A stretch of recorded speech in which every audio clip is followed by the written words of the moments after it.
Tom and I have been racing now since about May last year, but all told it's been almost 2 years I think that we've been at this. Since it started, So we're coming up to our 1 year anniversary of us racing, and we're pretty much on the cusp of getting our international racing licences as well, in cross country, which is for Tom, that'll be the first triple person to do it, to get an international race licence cross country. So that sort of puts a bit of a scale of what we're doing. The reason we started doing it, I'm in the Fusiliers, so it's an infantry regiment. Obviously you guys in the combat's, I'm sure that's self-explanatory. I'll probably talk about what happened to me and what my motivations were. I'll pass it on to Tom, and then we'll talk about how the racing and motorsport has helped us. So I've been in coming up to 11 years now. Did 2 years in Northern Ireland, 3 tours of Iraq, and a tour of Afghanistan. So I've been around a bit, and I was sort of quite a senior captain at the time I was blown up. For me, my wife had given birth to our daughter about 2 weeks before my incident. I hadn't been able to go back and see our little girl. So the very first thing that happened when my vehicle got blown up and I was lying there on the sand and dirt, bleeding and gently crying to myself, was the bloke started taking the piss at me straight away. There was no morphine or anything like that. Ruthless banter and humour straight away. So it's like, boss, there are easier ways of going home to see your children than driving over bombs. I'm like, thanks. I then went through about 10 months of surgery and had all sorts of complications with infection, which is one of the main problems from Afghanistan and Iraq, is a lot of dirt and bacteria gets blown into your injuries and you develop quite a lot of infections. Eventually, after about 10 months, my wife and I decided that I'd seen people, amputees, and that they could do quite a lot, particularly a below-knee scratch, which is what this is. You can go out and achieve a phenomenal amount. Oscar Pistorius, who knows Oscar Pistorius?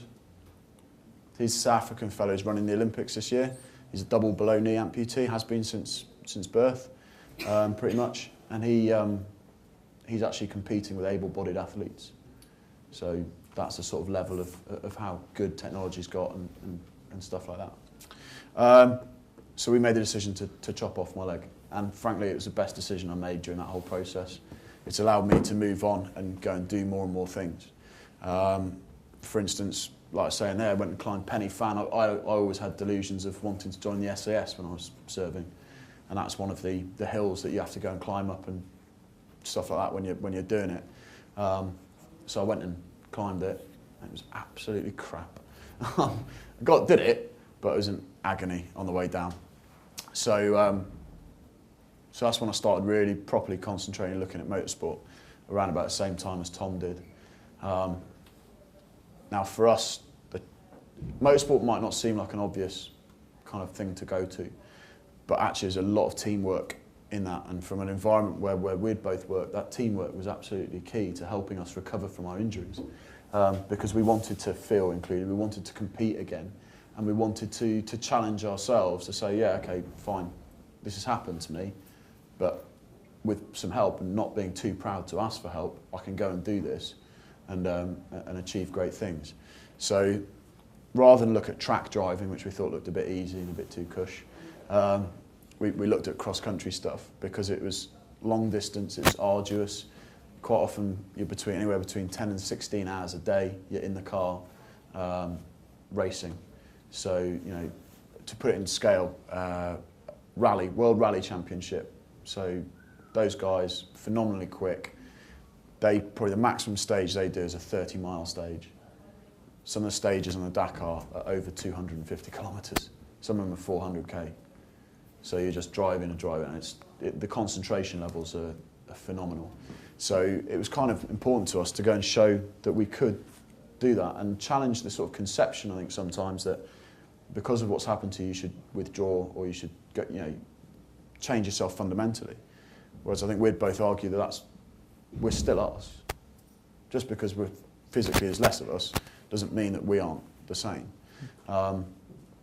And just wanted to go and show that with that sort of level of determination, teamwork and humour, to be fair, we can succeed where others, generally speaking, 60% of the people who enter the Dakar Rally fail. that's professionals, amateurs, everything. 6% will fail. And we want to go and show that the stuff we've learnt in the military and what we're now learning about motorsport, we can harness and put into something that's going to be, I hope, a pretty inspirational story of fighting back after adversity. And the way that we sort of look at it is, it's not the manner in which you fall, but the manner in which you rise. And that's the absolute key bit about overcoming any form of adversity, whatever it is in your life, is trying to look at ways and things that you can do to either make other people's lives better, improve your own life, and to never give up. You need to keep, there is no point in your life where you can just sort of sit back and go, it's done, I'm complete. Unless you're probably Nelson Mandela, in which case, farewell. All right, but before then you need to keep trying. Tom, do you want to? Yeah, I'll go with a bit of background about myself. I joined the army in 2001, joined the parachute regiment. Done numerous tours of Northern Ireland, Iraq and Afghanistan. I got injured on July 22nd, 2008, and basically it was a booby trap IED. I was doing sniper cover for my guys in a 3-man sniper team, and what happened was I lifted up a sandbag which had been cleared by our metal detectors, and I detonated the device. Initially, like Tony was saying before infection, I'd only lost my feet. Down to the infection, they had to keep amputating higher and higher and higher. This is while I was unconscious. And they had to amputate my left arm as well. Same with Tony, I took no morphine when I got injured. It's the same sense of humour again. I won't go into too much detail about my sense of humour because I don't know how old some of you guys are, so it's quite crude. But yeah, I got back to I got sedated about an hour and a half later when a helicopter got in there, and I woke up 4 weeks later in Birmingham. That's when I woke up, realised my legs, they're both above the knee, one's quite high and one's quite long, and realised that it had all been amputated as high as it had been. From there on in, I'd always set myself goals, and my goals were to get myself mobile, so walking, and then get myself as good as I can on prosthetics, doing marathons, and just always set myself goals, because that's what I found with disability, and just joining the paras and doing all my military career was setting myself goals. So I carried on doing that, and then it was literally like just talking through motorsport. I was big into motocross as a kid. I did motocross up until I was about 20 when the army said, no, stop doing that, because I was coming in with neck braces and broken collarbones and all sorts, and they're like, no, stop doing it. And yeah, so motorsports for me was ideal. I'm into my cars and Land Rovers and all sorts, so I was big into that. Since starting this, the goals we're achieving are unreal. Like, I can't imagine me ever doing a Dakar before I got injured. The Dakar, those of you who know or don't know, is the hardest race for motorsports in the world by far. There's nothing that even comes close. It's just hard. And why not set ourselves that goal? We're military guys. We're used to setting ourselves really high goals. Like I said, joining the Paras for me at 17 is nails. So this for me is just another thing that's fairly difficult. And yeah, just by doing that, we're achieving a hell of a lot. Like Tony said, first triple amputee to do Dakar, first triple amputee to get the thing. You'll be the first single-legged amputee to compete in Dakar. We're just setting these goals, and for us, it's giving back to the disabled community as well, where we're showing that these things can be achieved if you put your mind to it. And we take a lot from the disabled community as well, as in we've took the product and I've watched, there's triple amputees in America who are just awesome on legs, and I've watched them guys doing that, and I've followed them, and this is just our way of giving back, and we get a lot out of it as well. So yeah, I mean, to sort of highlight some of those examples, because of what we're doing now, it's constantly changing and challenging the conceptions at what's called the Motorsports Association, so the MSA, and they have procedures and all the rest of it, and we're just challenging how they go about their procedures or their medical reasons for why people can or can't compete. And providing that we keep showing them, yes, I understand that you have a problem with us doing this, but this is our way around it, and it's safe, then they change the rule book.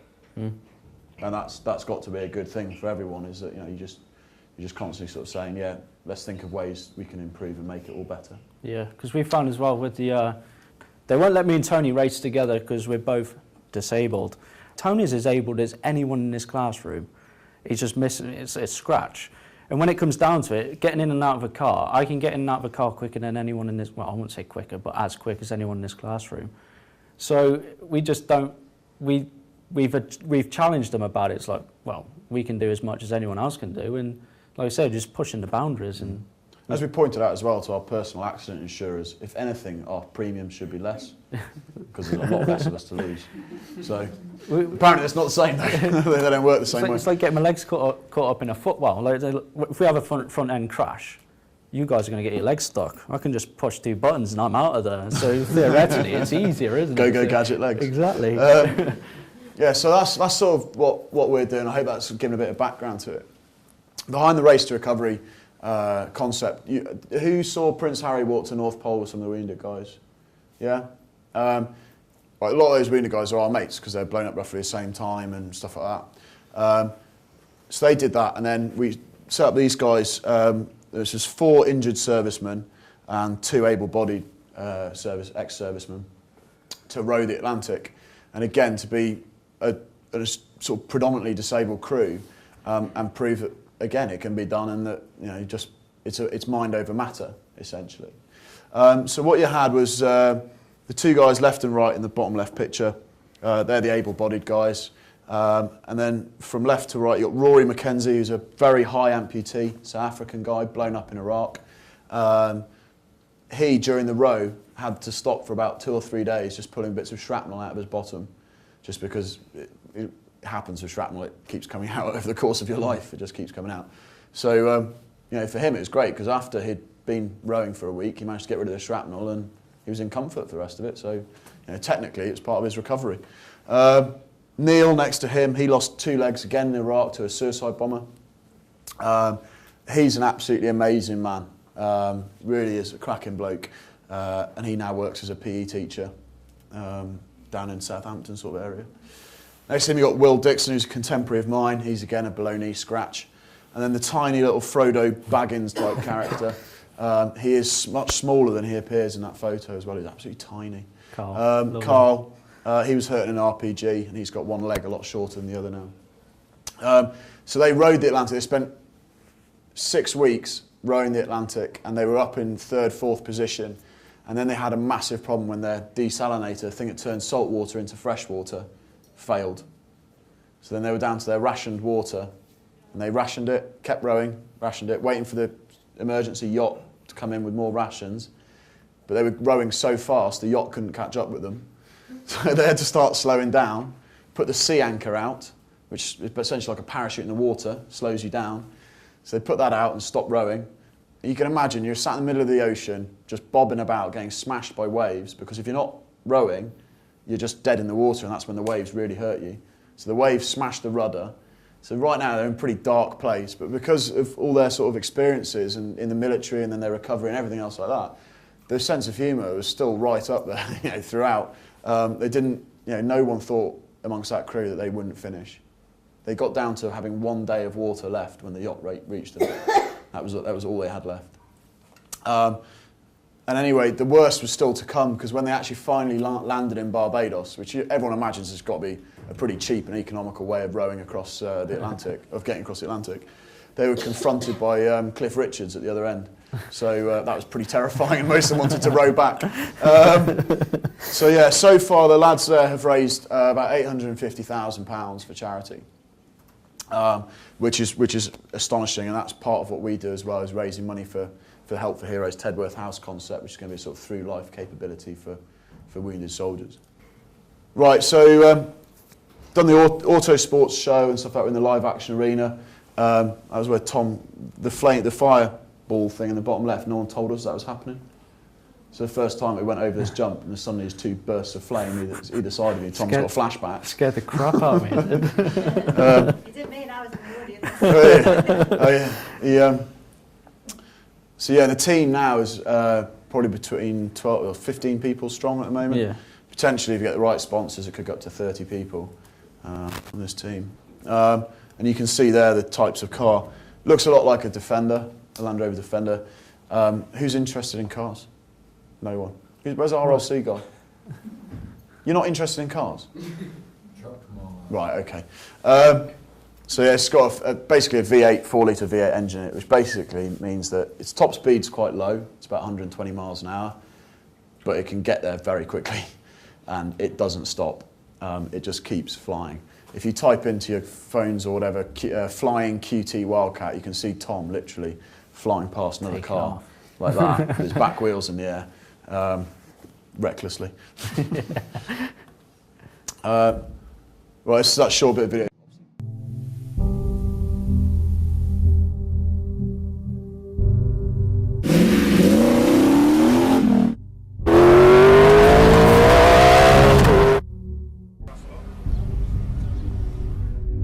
Well, these were proper knife edge dunes. Went to a bowl target, it's a welly. Fourth gear, and we just crested it too much. We didn't touch the other side of the dune, landed on the nose, and it was literally one way or the other. Sadly, it went the wrong way.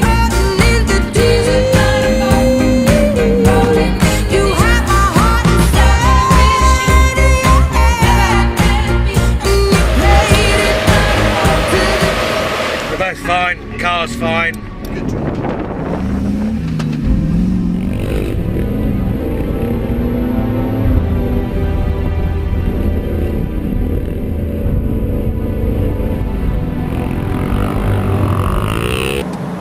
We should go well as long as the navigation's alright. It should go fairly well. It's a bit misty at the moment, so it's going to be hard to see the turns and stuff. But as long as the old concentrate works well, it should be well.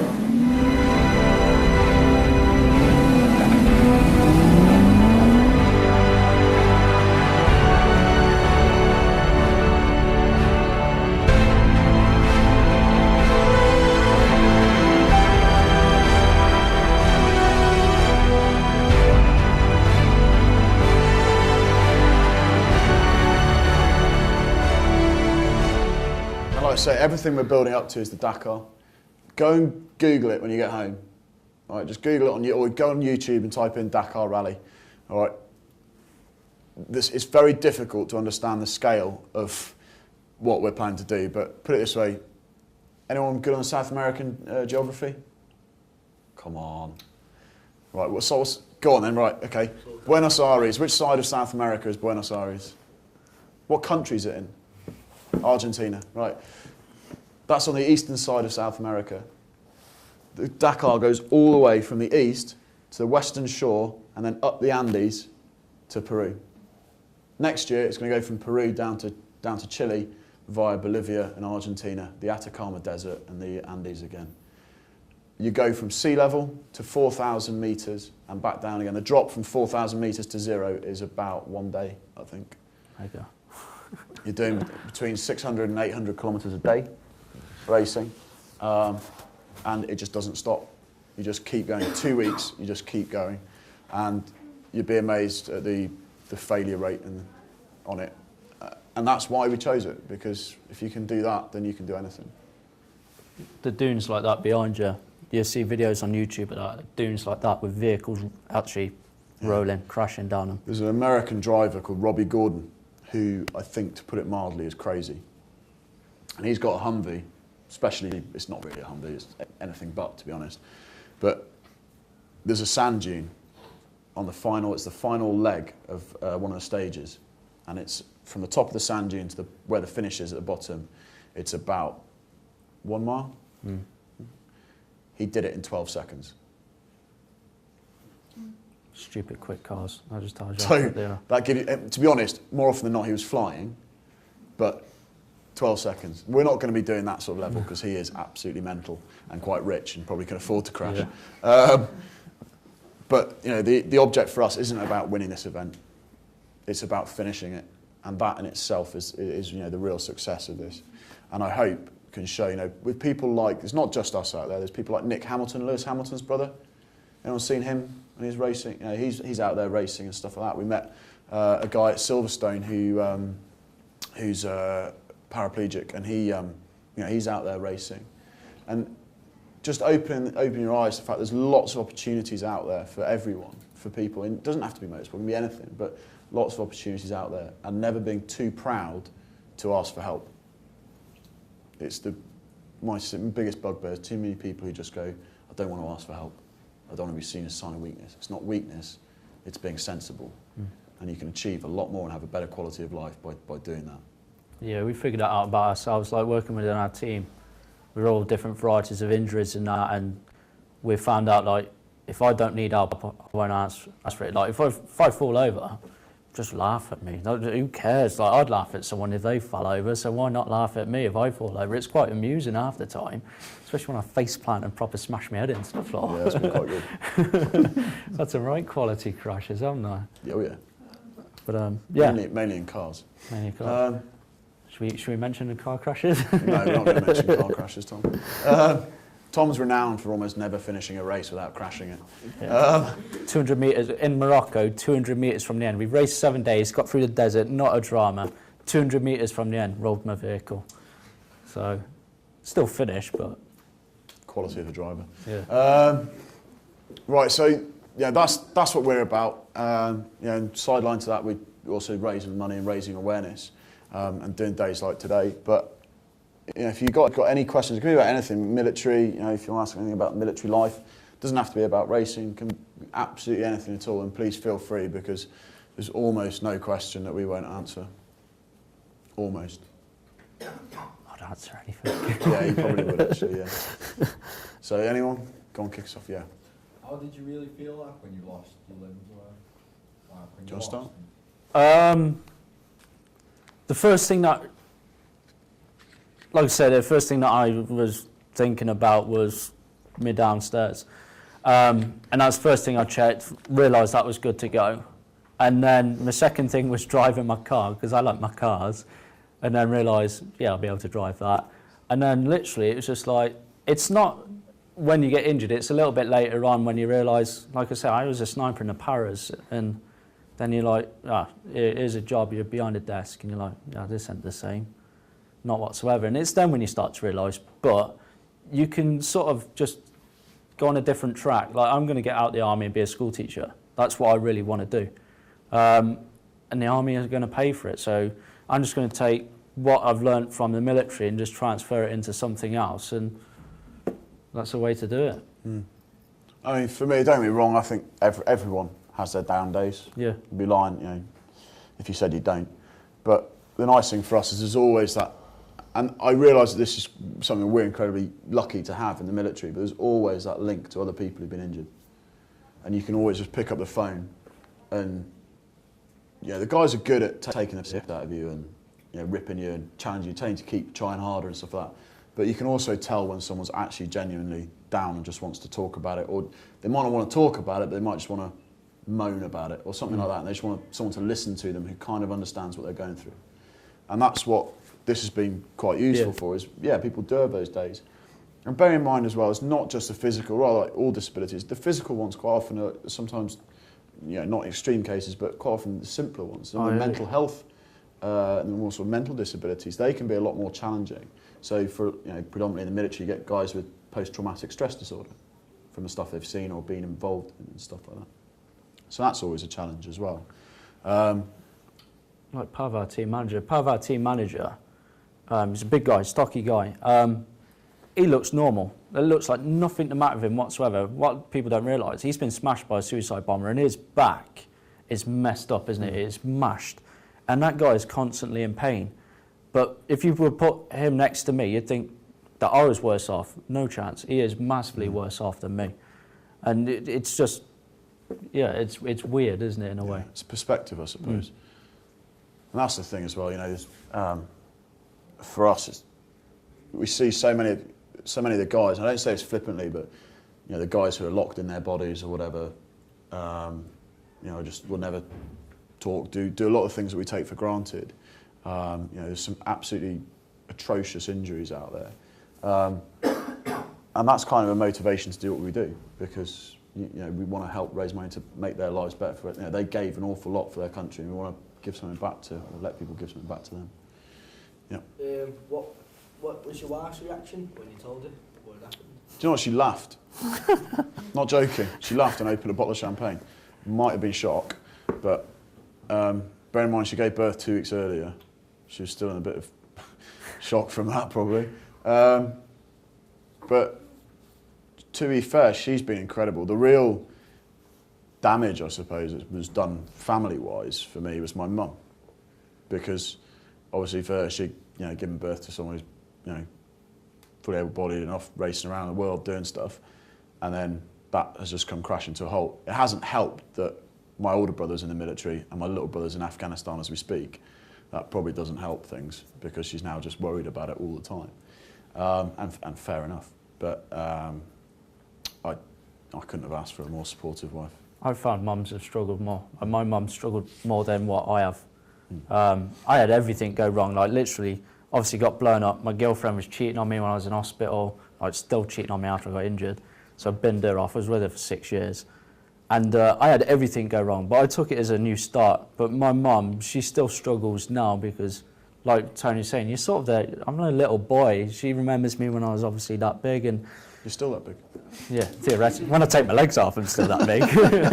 But she remembers me like that. She doesn't see me like when I'm with these guys and our sense of humour and that. She doesn't see that. She just sees me as, oh, poor injured Tom. But she's getting used to it all now. And it's took a while for her to get used to it. But yeah, there are other mothers that they can talk to, like Tona's mum. Yeah.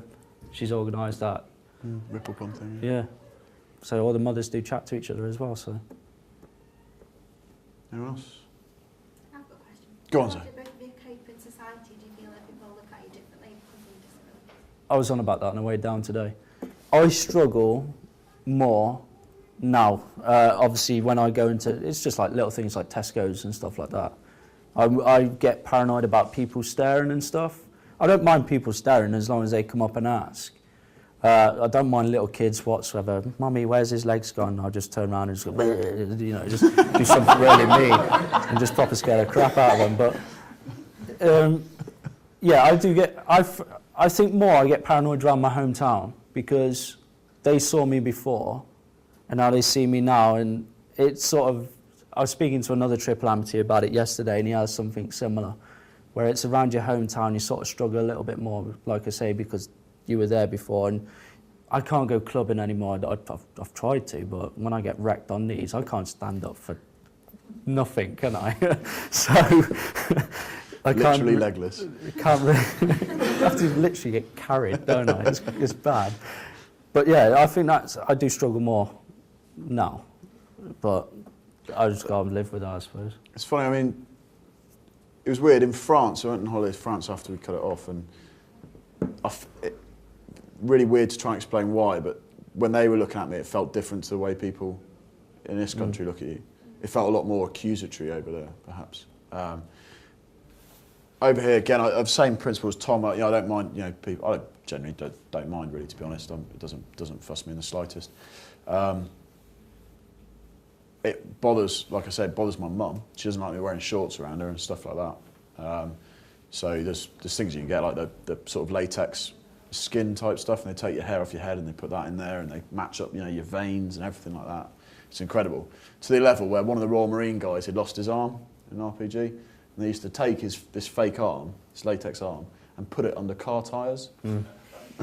Sort of try and freak people out. And it was really scary because it looks exactly like it now. Apart from he had a Royal Marine tattoo on it, which just made it awful. Freaks the postman out. The postman out when you just answer the door and you got none of your limbs on. So you just literally, like with me, I'll take my legs off, got just in my pants, and I'll answer the door to the postman. And he's expecting someone to be that height, and he's having to look down. He's like, "What the hell's going on here?" too much ready break. Yeah. So I don't mind it. I think you're starting to see a lot more young people with, particularly our types of injuries, obviously, because of the conflicts in Iraq and Afghanistan. And it's a bit of a split. You get a lot of, who will just cut around in shorts because it's easier or whatever. And a lot of them just aren't that fussed about it. They kind of want it to be out there, want people to know about it, but also show that we're not, some of us, this isn't, I'm not speaking for everyone, but we're not crying about it on the inside or anything like that. It's, I fully accept that it was part of it wasn't something I signed up for, but it was part of the job, that whilst you never, like a car crash, you never expect to be in a car crash, do you? Ever. But it's just one of those things that happens, and you can never factor that it's going to happen to you. And it does. And having that wherewithal built into your psyche, into your life, about how you're going to cope, how you challenge life every day before you get injured, helps you all the way through your life. So you need to have a set of guidelines and stuff like that, just internal ones that you help you motivate yourself or challenge yourself and stuff like that. That is really, really key, because without it, we see it occasionally with some of the lads, if they haven't got that self-motivation, they can really struggle afterwards, because everything's just a bit too difficult. Generally, like we found with Headley Court, where all the military guys rehab once they get injured. If guys, this might sound rough, if guys were crap blokes before they got injured, they're generally crap blokes in rehab. So if they were just didn't give a care about anything beforehand, they will be the guys that sit in a wheelchair and get fat and just useless. And it's us doing this that sort of encourages them as well. And it's hard to encourage these guys, because they think, oh, poor me, poor me, poor me. And I admit, I felt a little bit like that. Everyone would. I've lost 3 bleeding limbs, but it's having that self-motivation just to get on with it, isn't it? And doing it. Go on, mate. When you was like other soldiers who were like being killed and that, do you consider yourself lucky? I was, on the day I got injured, I was very, very lucky, I'd suppose, if I was to put it that way. I got blown up, lost my 2 limbs and badly damaged my left arm. I was put on an armoured ambulance which drove over another IED, which killed the driver. And so to get blown up twice in one day, I do consider myself quite lucky to survive it. Stop. Prior to that, I'd been blown up twice, once in Iraq and once more in Afghanistan. So 4 times altogether. So You're a bit of a talisman, aren't you, really? and just bad luck Beacon follows for me bombs. everywhere, just bombs and car crashes. But so to end up the way I am, I'm unfortunate, but lucky to still be here, definitely. Definitely. I look at it, the tour I was on in 2009, there were 500 of us in a place called Sangin, which is a bad area of Afghanistan. Of those, about 400 or so were people who actually set foot out of the gates and went on patrol every day. During the course of that 6 months, 25 guys were killed and over 100 were wounded. So you stood a 1 in 4 chance of being killed or wounded on our tour. Now that's quite high odds by anyone's standard, even the Second World War. Yeah, it's higher than Vietnam, that's Yeah. sure. So the bravery and courage of the men and women who set, and that's very important to say, it's like women on the front line, they're already there, you know, everyone works together. We had a medic, female medic, who got an award for gallantry on my tour because she was brilliant. Everyone who set foot outside those gates, despite seeing their mates getting blown up, shot, anything else, you know, that took a lot of courage. And I know, you sort of say, we are the lucky ones, yeah, definitely. But at the same time, I'm incredibly proud of everything my soldiers did. Anyone else? Sweet. You can drop cans of John Smiths off at the door and we'll be all right. Well, thanks very much, guys, for visiting us. Do check us out on the website and Facebook and Twitter and whatnot. So. And if you want to ask us questions one-on-one afterwards, just pop over and we'll answer them. Yeah. Has anyone got a set of clippers for doing Tom's hair? It's not happening. Grown it out all the way to Dakar, ginger dreads. Oh, God.